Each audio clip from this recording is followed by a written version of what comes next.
This is Roger with Wheel Kinetics in Tucson, Arizona. We're selling this truck. It is a 2002 Ford F350 Crew Cab XLT, 7.3 liter four-wheel drive. It's a long bed extra, four-door extra cab. It's on a clear title. We purchased it from Holmes Tuttle Ford. It was a dealer trade. When they get over 10 years or over 100,000 miles, they can't get any financing for their used car dealership, and so they send them all to the auction. And most people can't get their customers financed in the used car business either, but the internet has cash buyers, and we're the best at that, so we buy most of these. Anyway, this is a really nice truck. It's got 93,000 miles on it. The biggest problem it's got is around the passenger rear wheel. I'll show you what's going on there. I'm not sure if it was a little body work or if it was rust. I'm not really sure which one it is. I know what I would do to make it go away. It's it's about a 10-minute trip to Pep Boys would fix it. But my job is really not to cover these things up. It's really to show you what you're buying. So if you buy it and you ship it, especially, and you don't see it in person first, that, you know, when it shows up in Kalamazoo or Montana or wherever, that you're getting more than you thought you were getting, not less. So really, ironically, my job is to throw these things under the bus more than it is to puff the goods. Anyway, the tires all look like they're probably, gosh, relatively new. That tire is really pretty deep. I would say probably 70 or 80% at least. Driver fender, a couple little rock chips here and there. Nothing major. There's a plug for a block heater. Rock chips here. I think there's a scratch on the tailgate also that I'll show you in a second. But really, when we get to that passenger rear bedside, I'll tell you what I would do if I were the next buyer of this vehicle. Yeah, these tires are at least 70% tread. I'd buy a $10 touch-up pen, and I'd get stuff like this.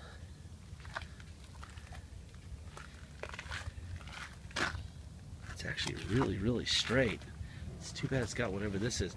First I thought it was rust that was covered up because it's right here, and it's here. But it looks like somebody's filled something in here. But it's not up here at all. I mean, it's just right here on the edge. I think this thing probably had those, you know, those plastic fender deals on the outside, and water sat in here and rusted on this thing for some reason. I'm not really sure why, but I think that's what happened. Anyway, what I would do is get those, try to look around and see if I got a truck like this, and put them around the wheels. You get the big black one. I forget what they call them, the big black ones that stick out really far, that stick out to about here, you know, and just attach those. That's how you cover that problem without having to do paint work or anything. That's really the issue on this truck. It's got a nice exhaust tip,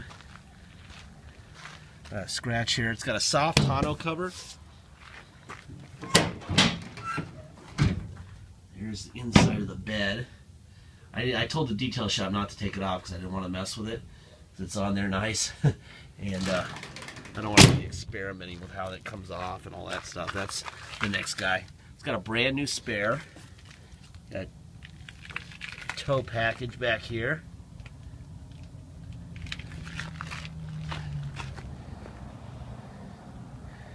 With the driver's side. See, it's got the same thing on this side too. I can see it right there. I think, based on what I'm seeing, I think this guy had those fender things on there before, and water just sat in there on the back ones. So it doesn't have it on the front at all. So he probably had those big fender things on because he was towing. It kind of went with the mud flaps, and water just sat there right around the wheel wells because it's really pretty. Other than that, it's just stuff like this. I'm going to start this truck, show you under the hood. There's your miles, 94,070. I think I said 93. Sorry, it's 94. Alright, open the hood.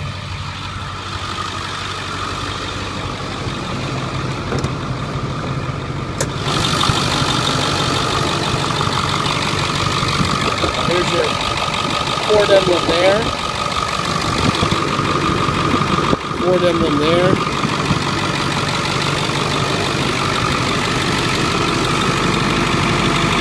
Ford emblem there. Ford emblem there. Got a brute force vintage aftermarket air box.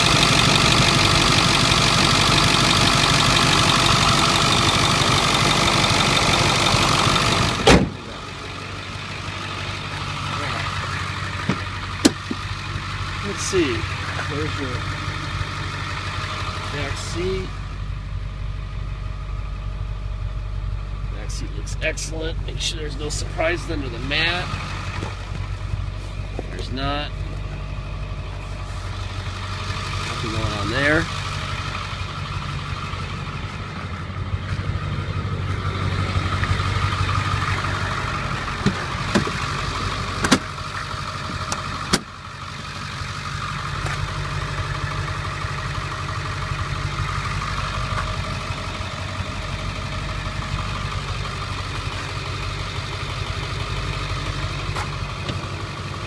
Down and up. There's the locks. Got a manual seat on this side. I don't think anybody's ever sat in this truck except the driver. This seat is like, usually the bolster's a little bit soft. This thing is firm. The seat looks perfect. Back seat looks perfect. Very impressive. Nothing under there. Nothing there. Huh. We have a manual. There's a tire key. Wheel key, I mean, not tire. This thing hasn't started peeling like usual. This is a pretty truck. Yeah, I would just get a tube of touch-up paint and some, I guess they call them like mud wheel deals, little fender flares.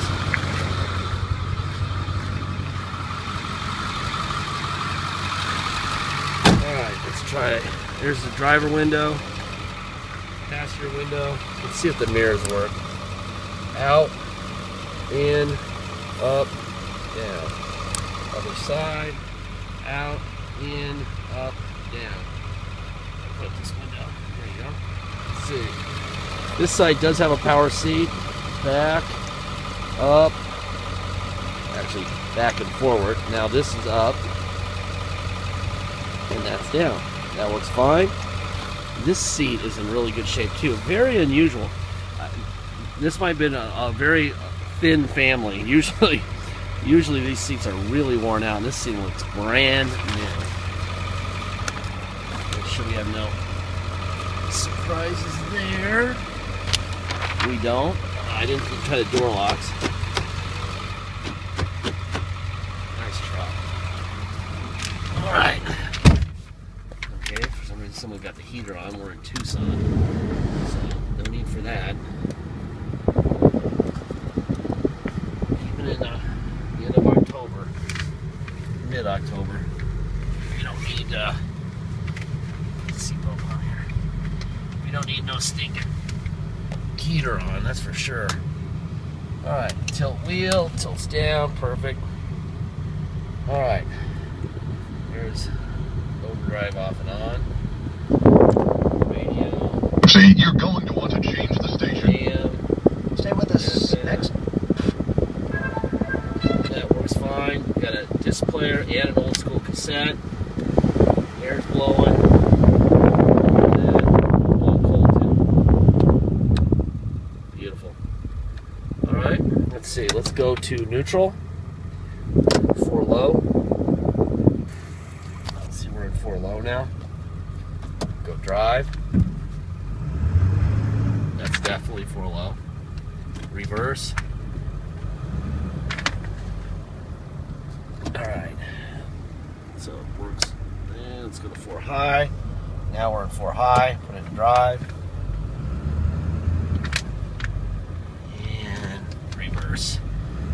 high and the 4 low work fine.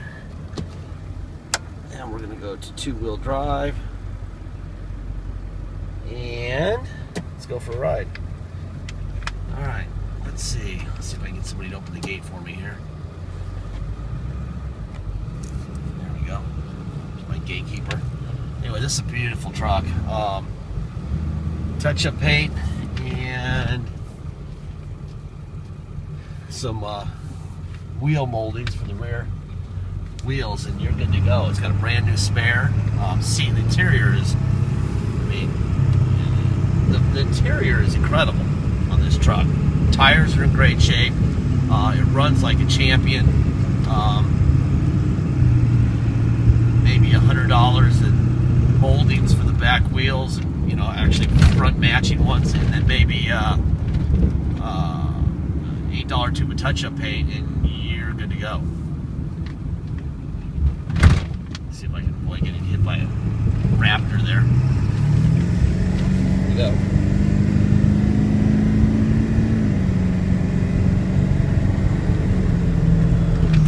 Nice truck.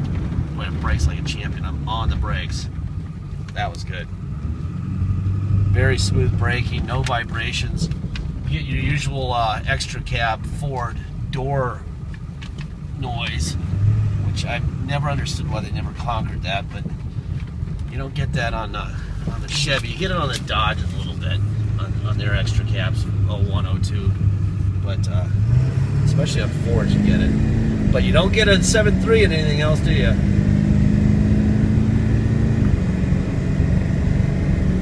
Alright. This is a 25 zone, so I gotta try not to get a ticket. But it's a nice truck. Runs great. Does exactly what it's supposed to do. Alright, so if you come to Tucson to drive it home, you're going to pay taxes and dock fees. Dock fees are $250. Taxes are 2% city sales tax here in Tucson, plus whatever your state tax rate is.